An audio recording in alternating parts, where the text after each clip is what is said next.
waive my opening statement, but I would like just to ask one question. Are the contractors that were invited by this committee present?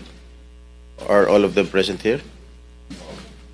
I think 11 responded, but only 7, according to the Director General, managed to send representatives. Why? What happened?